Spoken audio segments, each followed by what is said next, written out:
আসসালামু আলাইকুম, সবাইকে স্বাগতম আমাদের নতুন আরেকটি ভিডিওতে। আমি আজকে 4 বেডরুমের একটি আকর্ষণীয় বাড়ি নিয়ে আপনাদের সামনে হাজির হয়েছি। দর্শক বন্ধুরা, আপনারা স্ক্রিনে ইতিমধ্যে একটি ইন্টেরিয়র ফ্লোর প্ল্যান দেখতে পাচ্ছেন। যে ফ্লোর প্ল্যানে বাড়ির সামনে মাঝখানে আমাদের সিঁড়ি রয়েছে এবং সিঁড়ির দুই পাশে আমাদের দুইটি বেডরুম রয়েছে এবং বেডরুমের দুই পাশে সামনে আমাদের দুইটি বেলকনি দেখা যাচ্ছে। এবং আমরা যদি সিঁড়ির বাম পাশের রুমটিতে আসি, সেটার সাথে আমরা একটি অ্যাটাচ বাথরুম পেয়ে যাব এবং ডান পাশের রুমটির সাথে আমরা কমন বাথরুম পেয়ে যাব এবং কমন বাথরুমের সাথে আমার থেকে যাচ্ছে কিচেনের সামনে থাকবে আমাদের ডাইনিং এবং বাড়ির এক কর্নার থেকে যাচ্ছে আমাদের ড্রয়িং রুম এবং বাড়ির পিছন দিকে আমাদের দুইটি মাস্টার বেডরুম থেকে যাচ্ছে। দুইটি বেডরুমের সাথে আমরা দেখতে পাচ্ছি দুইটি বেলকনি রয়েছে এবং সাথে রয়েছে দুইটি অ্যাটাচ বাথরুম।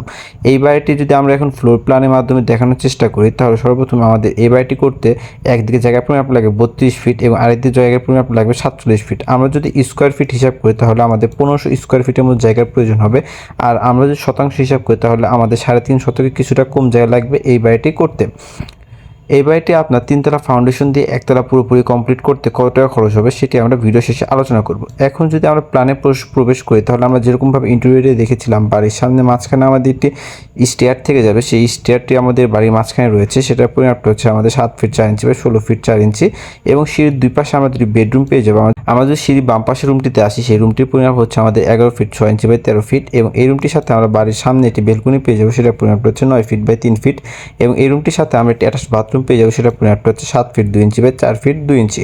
এবং আমরা যদি সিঁড়ির ডান পাশের রুমটিতে আসি, সেই ডান পাশের রুমটির পরিমাপ আমাদের বাম পাশের রুমের সিমিলার থাকবে, সেটার পরিমাপটা হচ্ছে 11 ফিট 6 ইঞ্চি বাই 13 ফিট এবং এই রুমের সাথে আমরা একটি বেলকনি পেয়ে যাবো, সেটার পরিমাপটা হচ্ছে 9 ফিট বাই 3 ফিট এবং এই রুমটির সাথে আমরা এর সামনে বের হলে আমরা একটি কমন বাথরুম পেয়ে যাবো, সেটা পরিমাপটা হচ্ছে আমাদের 7 ফিট 2 ইঞ্চি বাই 4 ফিট 6 ইঞ্চি এবং এই বাথরুমটির সাথে আমরা পেয়ে যাবো একটি অনেক বড় কিচেনের পরিমাপটা হচ্ছে আমাদের 7 ফিট 2 ইঞ্চি বাই 7 ফিট 8 ইঞ্চি এবং কিচেনের ঠিক সামনে আমরা বাড়ির মাঝখানে একটি ডাইনিং স্পেস পেয়ে যাবো। ডাইনিংয়ের পরিমাপটা হচ্ছে আমাদের 12 ফিট 4 ইঞ্চি বাই 12 ফিট 7 ইঞ্চি এবং ডাইনিংয়ের অপোজিট পাশে বাড়ির এক কর্নারে আমরা পেয়ে যাবো ছোট একটি ড্রয়িং স্পেসের ব্যবস্থা। ড্রয়িং রুমের পরিমাপটা হচ্ছে আমাদের 11 ফিট 6 ইঞ্চি বাই 8 ফিট।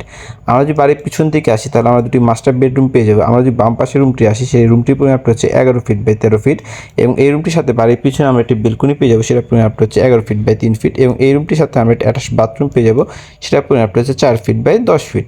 আমাদের ডান পাশের রুমটিতে আসি, আমাদের বাম পাশের রুমের ঠিক সিমিলার আমাদের ডান পাশের রুমটি, সেই রুমটির পরিমাপটা হচ্ছে 11 ফিট বাই 13 ফিট এবং এই রুমটির সাথে আমরা বাড়ির পিছনে একটি বেলকনি পেয়ে যাবো, সেটা পরিমাপটা হচ্ছে 11 ফিট বাই 3 ফিট এবং এই রুমটির সাথেও আমরা একটি অ্যাটাচ বাথরুম পেয়ে যাবো, সেটা পরিমাপটা হচ্ছে 4 ফিট বাই 10 ফিট।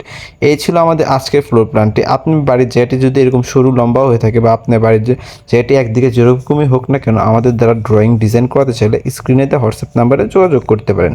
এই বাড়িটি আপনার 3তলা ফাউন্ডেশন দিয়ে একতলা পুরোপুরি কমপ্লিট করতে আনুমানিক 30 থেকে 32 লাখ টাকার মতো খরচ হতে পারে এবং একতলা শুধু ছাদ ঢালাই করতে আপনার 15 থেকে 18 লাখ টাকার মতো লাগতে পারে। এটি একদম ফিক্সড না, জায়গা এবং ম্যাটেরিয়ালসের উপর ডিপেন্ড করে কিছুটা কম বা বেশি হতে পারে।